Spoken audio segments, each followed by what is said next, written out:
Salam değerli əziz izləyicilərimiz, bugünləri Şumalan qəsəbəsində Münmövsüm ağanın yaxınlığında, yəni ki, dənizə də yaxın değerli izləyicilərimiz 4.10'da Paşa Qubcalı bir 4 otaqlı sizin üçün belə bir gözəl evin təqdimatını aparacağım. Değerli izləyicilərimiz, gördüğünüz kimi evimiz tam hazırdır. Sizdən xahiş edirəm, videomuzu sonuna izləyin ki, videonun sonunda sizin üçün qiymətli deyiləcək. Keçirik evin ilk olarak həyətinə tanış edəcəm. Ondan sonra da evin içərisinə.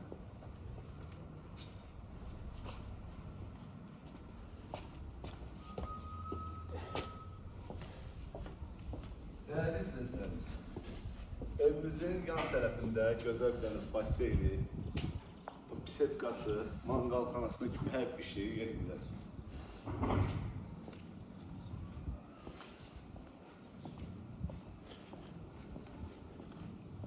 Burada bizim mangalımızdır, suyumuzdur. Suyumuz da dövlət suyudur. Sayğacda kimi hər bir şey qoyulubdur değerli dostlar. Bu hissədə qəşəng özü üçün dincəlirsiniz. Basiyeniz de burada. Həyətində əlavə olaraq sanitar və sanuzet qovşağıdır. Baxa bilərsiniz. Evin ətrafına da ki rahatlıqla fırlanma olur. Evimizin giriş keyfiyyəti çox süperdir dostlar.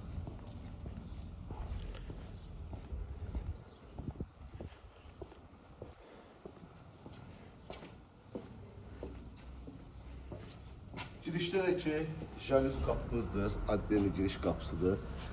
Həyətimiz də ki dostlar asfalt yoldur, asfalt məhəllədir, ətraf yaşayışdır. İlk olarak hanımlar nəzərə olaraq mətbəxlə tanışdırır. Bura bizim mətbəximizdir. Mətbəx meyvəli kimi, aristonda kimi, kaspetsi kimi hər bir şey yerindədir. Yer istipol.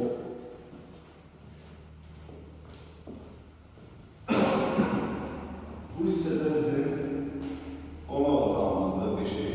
Patologumuz təmiz 3 metrdir dostlar, 3 metrdir. Çox beşi hündürdür. Sənətdəki Paşa Qubcalı ipoteka yanarıdır. Burada bizim bir dənə yatağı otağı. Bu evin bir üstünlüğü də onlardır ki dostlar, hər yataq otağında sanitar və sanuzet qovşağıdır.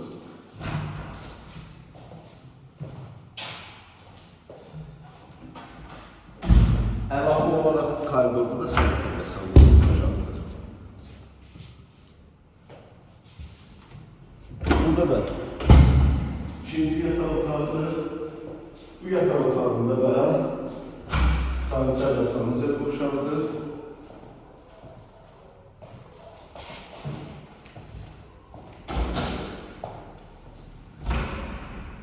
Bu da bizim üçüncü yatak otağımızdır. Burada da yeni sanitar və sanuzet qovşağıdır dostlar. Her otaqda da belə bir kabel televiziyası, rozetkası, kondisioneri, hər bir şey necə lazımdır, keyfiyyətli işçidir dostlar. Değerli dostlarımız, evimizin qiyməti 185 min manata beyilir. İnşallah gəldiyinizdə yenə də real alıcı ilə danışıb razılaşma olar. Evimiz çox keyfiyyətlə tikilibdir. Məsləhətli evdir hər kəsə. Qohuma, əqraba, dostlar, tanışır, hər kəsə məsləhətli olan bir evdir. Allah hər kəsə bu evin xeyrini versin inşallah. Allah satanında və alanda xeyirli olsun. Sağ olun.